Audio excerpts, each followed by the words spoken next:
Hello everybody, welcome back to the channel and to another Zelda video. Welcome Marcus Bell, how you doing mate? Glad you found your way back here.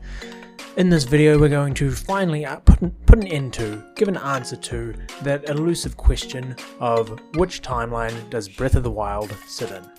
And to answer that question, it was the fourth timeline that was created at the end of Skyward Sword when Link left the Master Sword in the past and then went back to the future without it. Thank you everybody, have a great day, see you in the next one. I'm just kidding, that's not the wrap of the video. There's a lot more to talk about here, and we'll do that now in a very candid way because I haven't really scripted this video. It's just an idea that's been sitting in my head for a long time. I've actually spoken about it or alluded to it in at least one other video, which is here. I'll link it in the first link of the description below, and probably a couple of others on my channel, so if you haven't seen them, be sure to jump into my playlist for Zelda videos, but we'll talk about this now. So all of this hinges around the mechanism that we see in Ocarina of Time where removing the sword from the pedestal of time or putting it back into the pedestal of time transfers you essentially between two timelines, because as we learn at the end of Ocarina of Time, Link is returned back into the past, which spins off the child timeline. The adult timeline is the timeline where you defeat Ganondorf or Ganon and seal him away, and this is two different unique timelines.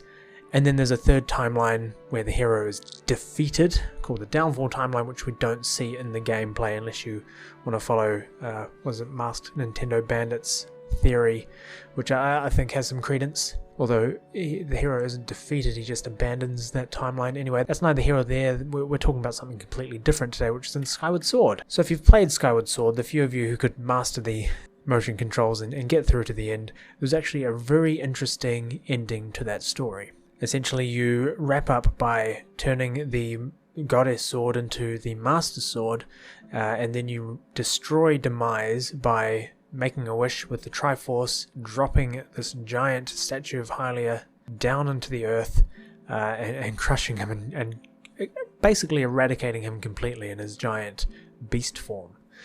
And then Giraham returns and takes Zelda prisoner, surprise surprise, and then takes her through the portal back into the past where Demise is still alive, and uses her power to completely awaken him and turn him into his proper form.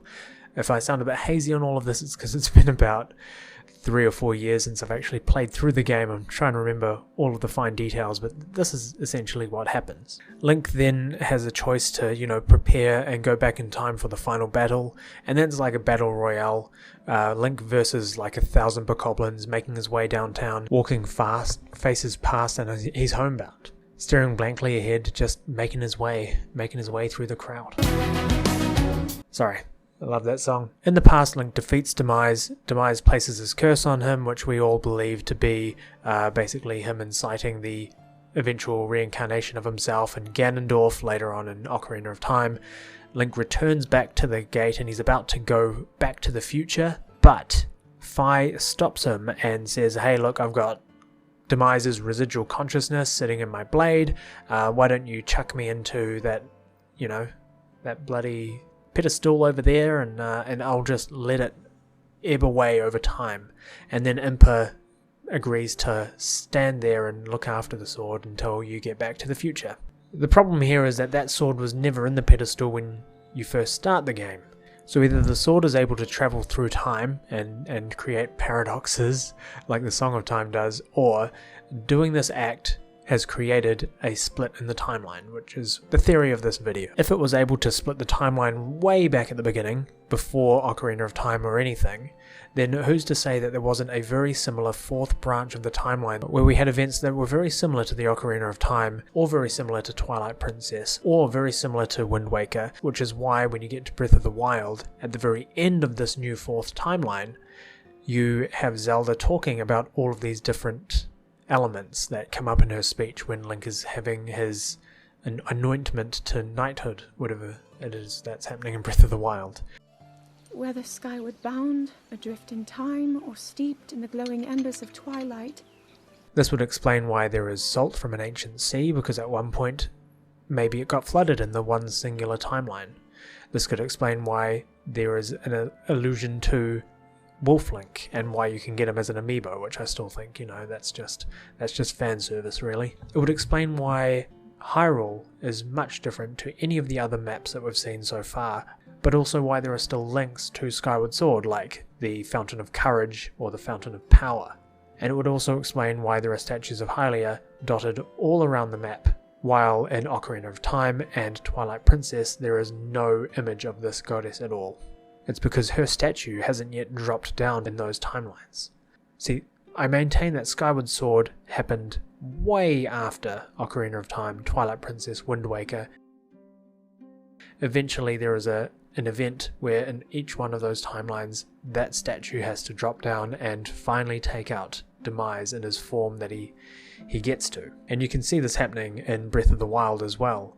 Whatever Ganondorf was at whatever point in the past, he's started to lose control and he's become some weird beast form, which is similar to how we see Demise at the beginning of Skyward Sword. But back at the beginning, which in Skyward Sword incidentally is 10,000 years in the past,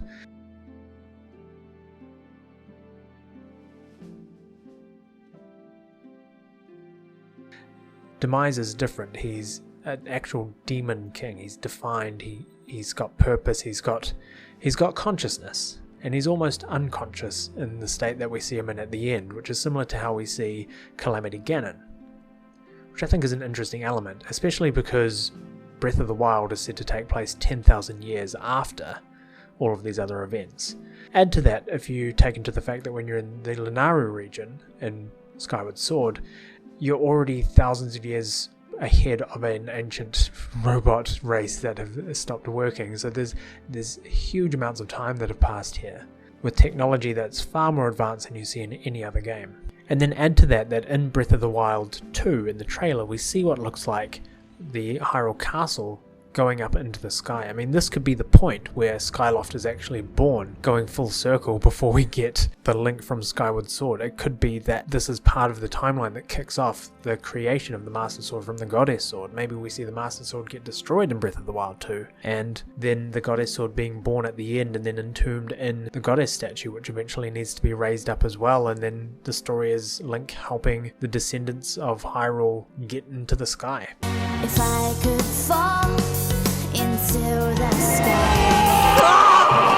Birthing and raising loft wings and all sorts of other stuff. Who knows? That's why Skyward Sword's never really sat right with me at being at the beginning of the timeline. The only thing that really lays credence to that is that you see the creation of the Master Sword from the Goddess Sword.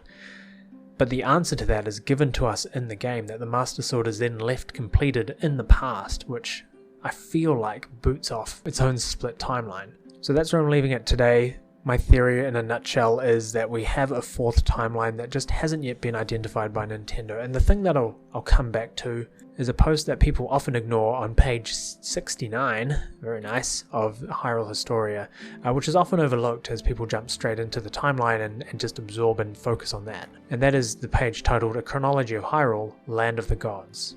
In it says that this is an introduction to the history of Hyrule told chronologically, which weaves together the numerous Legend of Zelda stories. Is it a legend? Is it an accurate history of a cycle of rebirth? There is evidence that the story of the Legend of Zelda begins with Skyward Sword. See, even they've left this as vague as possible. Up to this point, the Legends of Zelda have been surrounded by myth and mystery, but now, with the help of the following information, you'll be able to discover for yourself the real history of Hyrule. But then it goes on to say, weaving history. This chronicle merely collects information that is believed to be true at this time. Remember, this was published in 2011. And there are many obscured and unanswered secrets that still lie within the tale. Meaning we've still got a lot of ideas that we want to turn into games and we're not sure which ones will be financial successes. So we're really just waiting for those to come up. As the stories and storytellers of Hyrule change, so too does its history. Hyrule's history is a continuously woven tapestry of events. Changes that seem inconsequential, disregarded without even a shrug, could evolve at some point to hatch new legends and perhaps change this tapestry of history itself. So Nintendo have basically given them a loophole to exploit if they ever want to undo something that they didn't like, or if they ever want to explore a storyline that wasn't available in the past, or if they just want to remake a story like what they did with A Link Between Worlds. So this is all very interesting, and who knows, maybe when Breath of the Wild 2 finally releases, we'll get some answers to what the connection is between Breath of the Wild and Skyward Sword, because I feel there's something left out there. I feel like Skyward Sword is probably due a remake, and who knows, they might even retrospectively, fix some stuff. Or who knows, Breath of the Wild 2 might come out and it might be a completely different story to what we've been lined up to with the trailer. I mean, all we've really seen is Link and Zelda going into a cave together, potentially getting separated, and something happening to Link involving a green hand. We could have all of that in the first 5 minutes and then cut to a very old Impa telling, a 7th generation descendant of Link, or a reincarnation of the hero, that's how Zelda and Link disappeared and why Hyrule Castle is now floating in the sky, and then you just start a whole new story from scratch. We just don't know, and that's why I haven't really speculated too much about that game at this point. Anyway, thanks for listening to me ramble on about this. I hope that I've made some semblance of sense. But yeah, thanks for coming along. Come and check out some other stuff on the channel at some point. I don't have anything to promise to you right now. There'll be content. Come back and look at the content at some point. There's content coming up. If that's Zelda content, who knows? It might be. Only way to know is to come back and check it out at some point. Anyway, I've been Unoriginic. Thank you very much for stopping by, and this is the video. Well, actually it's not. This is me just finished narrating. There's a whole journey ahead from here, but you've just had the experience of seeing it all put together. I have to go and rip a whole bunch of footage from stuff I've got in archive and Zelda Master and stuff, and make it look like my own work. It's a long road. It's hard being a YouTuber. It's a hard journey. So I appreciate you stopping by and listening to this and stuff. I'm gonna wrap this one up though. I'm just rambling at this point. I just sound like a lunatic. Alright, thanks guys. See ya. Bye. Bye. It's like one of those awkward conversations where you say goodbye and you guys are just walking off in the same direction together, and it just doesn't stop.